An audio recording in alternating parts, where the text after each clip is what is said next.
Okay. Hello, I'm Heather with Heartland Pest Control, and I'm here to talk to you about a serious environmental problem.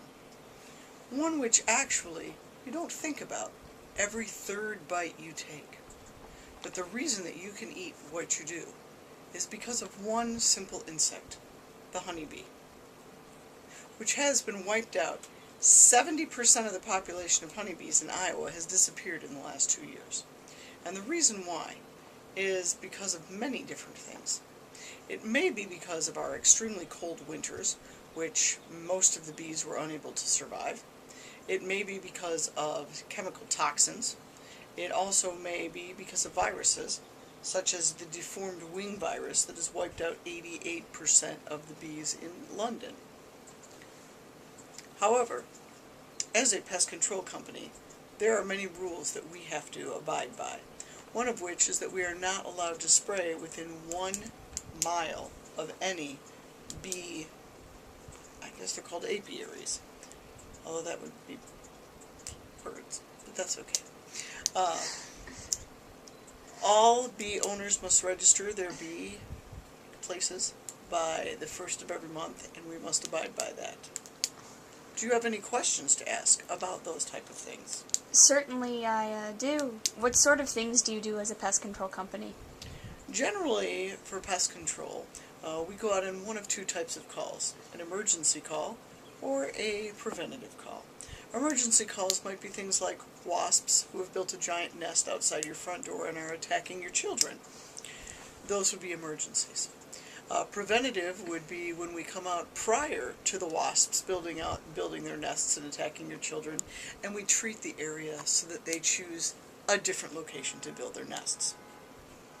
Alright, do you get any questions regarding the use of chemicals in relation to the environment? We get a lot of questions about that, and the way that we overcome that is by using the lowest toxic concentrations possible to kill the offending insects, whether they be crawling or flying, but they are not toxic to people or animals. Do you have any special not toxins, but special chemicals that you use for individuals who may or may not, or may have a, Chemical serious... sensitivity. Yes. Actually, a lot of people who are on the autism spectrum do experience chemical sensitivity, and because of that, I am on a board for the Autism Society here in Eastern Iowa, representing our business, because we do offer a line of products that are ecologically safe. They are based on botanical oils as opposed to chemicals, and the way that they operate is once inside of the insect brain, they make the insect think that they're not thirsty, and they pretty much dry up. Alright, do you have any environmental concerns in regards to pesticides? I do not. As a chemist, I find that better living through chemistry. Most of you guys probably find that you do better with a cup of coffee or a Red Bull in the morning.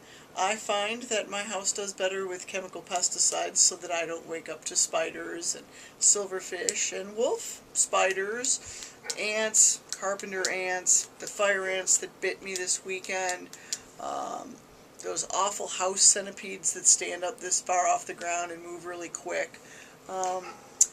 So yeah, better living through chemistry, I always say. So what do you know, did you know anything about the link, between the pesticides and the bees disappearing? I think that a lot of people believe that it's mostly due to the pesticides or the insecticides, which is not necessarily the case. While in March of 2013 the EPA was sued because they were not regulating the chemical applicators as closely as possible around bee areas and places where bees were being raised, they have fixed those things since. However, Iowa has always been the leader, and we've always had the standard that you cannot spray within 1 mile of where the bees live. Sioux City.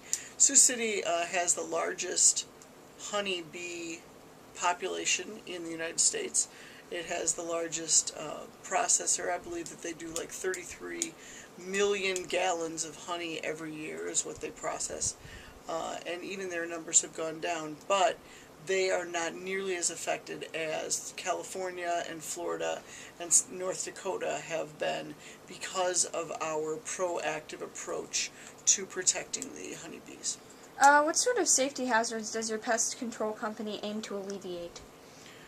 We just want to use the lowest toxic level possible to get rid of pests for both residential and commercial customers, but also make sure that they're not toxic to people or animals. Alright, is there anything else you wish to share with us? No. Alright.